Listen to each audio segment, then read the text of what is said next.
This question is about benzene. Part A. Over time, the Kerkuli and delocalized models have been used to describe the bonding and structure of a benzene molecule. Part 1. Describe in terms of orbital overlap the similarities and differences between the bonding in the Kerkuli model and the delocalized model of benzene. First, we're going to draw a diagram for the delocalized model. So the delocalized model, we would begin drawing our diagram by drawing a hexagon. So like with benzene, we would draw a hexagon. However, then we need to draw our p orbitals. There would be a p orbital on each point of the hexagon. Then we would show our pi bonds by connecting the top p orbitals and making a hexagon, and then connecting the bottom p orbitals and making a hexagon. Finally, we need to annotate, so we need to label our pi bonds and label our p orbitals. So this is our diagram for our delocalized model. Now we're going to draw a diagram for Kerkuli's model. So Kerkuli's model, we would draw a hexagon, like with the delocalized model. However, we're then going to draw double bonds on alternating sides. So this is the diagram for Kerkuli's model. Now we need to talk about the differences between the two models. So if we begin with the differences with the Kerkuli's model compared to the delocalized model, Kerkuli's model has 3 pi bonds, which we can see as our double bonds on our diagram. But the delocalized model has a pi ring system.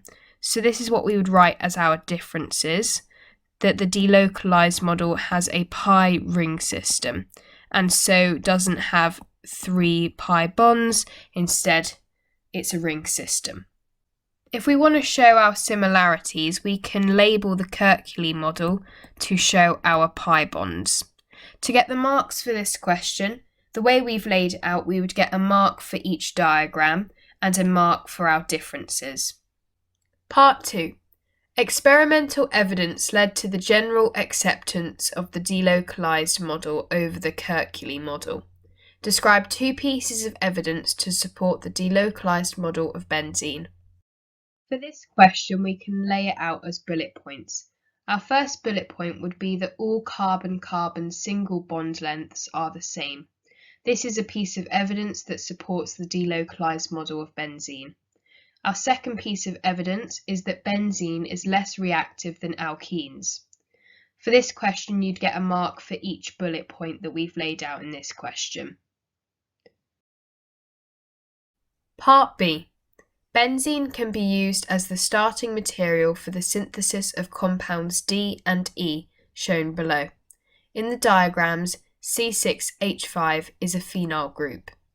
Compounds D and E can be converted into polymers. Part 1. Draw 2 repeat units of these polymers. Let's firstly look at the type of polymer we would form with compound D. We would form an addition polymer, and that means that the carbon-carbon double bond will become a carbon-carbon single bond. So if we were to draw this, we would have our carbon-carbon single bond, our hydrogens would remain the same, and then our phenyl group, our C6H5, would also remain there. We're asked in this question for 2 repeat units, so we would then draw this again, our carbon-carbon single bond, our hydrogens, and our phenyl group, C6H5. Then we need our longer bonds and brackets for this question to show that it's a polymer. We would also add an N to show that it could be repeated. Now looking at the type of polymer that we would form with compound E. We would form a condensation polymer and form amide bonds. So this means we're going to have NH at one end and then our CH3 phenyl group, C6H5, connected to a carbonyl group, and then an NH. So here we've folded the polymer back onto itself, and we've repeated it. So one side has just an NH on its own, and then we have our amide group that we're forming in the middle here. If we were to continue, we would then have our carbon with our CH3 group and our phenol group, so C6H5, and we would then have a carbon double bond oxygen, our extended lines and brackets, and an N to show that it's been repeated. Part 2. State the type of polymer formed from compounds D and E. I've already talked about this in part 1, but just to reiterate, from compound D, the type of polymer we're going to form is an addition polymer, and the type of polymer we're going to form with compound E is a condensation polymer. With condensation polymerization, we form water. To get the marks for this question, you must have both types of polymer correct. Part 3. In the synthesis of compounds D and E, benzene is first reacted with ethanoyl chloride, CH3COCl, to form phenylethanone, shown below. The reaction takes place in the presence of aluminium chloride, AlCl3, which acts as a catalyst. In the mechanism for this reaction, ethanoyl chloride first reacts with aluminium chloride to form the CH3C plus double bond O cation. The CH3C plus double bond O cation behaves as an electrophile. Complete the mechanism for the reaction. Include equations to show the role of the AlCl3 catalyst, relevant curly arrows, and the structure of the intermediate. Let's firstly look at the key pieces of information in this question. The first key piece of information is that we're reacting with ethanoyl chloride, CH3COCl, and we're in the presence of aluminium chloride. This is our second key piece of information.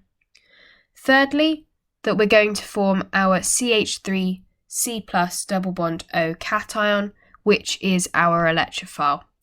So, with the formation of electrophile equation, we would write CH3COCl to show ethanoyl chloride, plus aluminium chloride, AlCl3, and then we would form our electrophile, CH3C plus double bond O, and AlCl4 minus. This is the formation of the electrophile equation. This mechanism is electrophilic substitution. So with electrophilic substitution, we would have a curly arrow from our pi ring to our electrophile with the positive charge, so in this case our C+. Then we would form an intermediate with a positive charge. The positive charge would be in our benzene ring, so we draw this a bit like a smiley face. And then we would have our COCH3 group and our H group. The H is reattracted back into the ring system, and then we would form our product and our H+. We use this H+ to regenerate our catalyst. So we would have H+ plus AlCl4 minus, because aluminium chloride is our catalyst, we need to form aluminium chloride, so AlCl3, and then we're left with hydrochloric acid, or HCl. For this question, you get a mark for having the correct equation for the formation of the electrophile, a mark for having the correct curly arrow from the benzene ring to your electrophile, a mark for having your correct intermediate, and a mark for having the correct curly arrow in your intermediate. And finally, you get a mark for having the correct equation for the regeneration of your catalyst. Part 4. Complete the flowchart for the synthesis of compounds D and E from phenylethanone. This question involves you learning your reaction map. The reaction map can be found on the website for the specification. So, firstly, with phenylethanone and NaBH4, this is nucleophilic addition. So that means we're going to get rid of our carbonyl group and it's going to be replaced with an OH group or an alcohol group. So drawing this product, we would have our benzene ring, and then we would have our carbon with an OH group, a hydrogen, and our CH3 group. What we've done with this arrow and compound D is converted our alcohol into an alkene. So the reagents that we require for this is H+ and heat. Then looking at the reaction with phenylethanone and NaCN aqueous and H+. Again, this is a nucleophilic addition reaction. So we're going to again form our benzene ring. This remains the same, but instead of having our carbonyl group, our C double bond O group, this is going to be replaced by our hydroxynitrile group. So that's our OH, our CN, and then we have our CH3 group remaining the same. Then looking at the reagents we require to go onto our next product, we would require NaBr and H+, because this is nucleophilic substitution. We are replacing our OH group with our Br group. Finally, we need a two-step synthesis to go and form compound E. So our first stage would be reacting with NH3 and CH3, CH2OH. What this is going to do is it's going to replace our bromine with an NH2 group. So drawing this, we would have our benzene ring attached to our carbon with our CH3 group, our CN group, and our NH2 group. Then reacting this with water or H2O, an acid catalyst or H+, and heat, that's going to form compound E. To get the marks for this question, you get a mark for having each product and each reagent and condition step correct. So in total there are 7. There are 3 products and there are 4 reagents and conditions. You get a mark for each.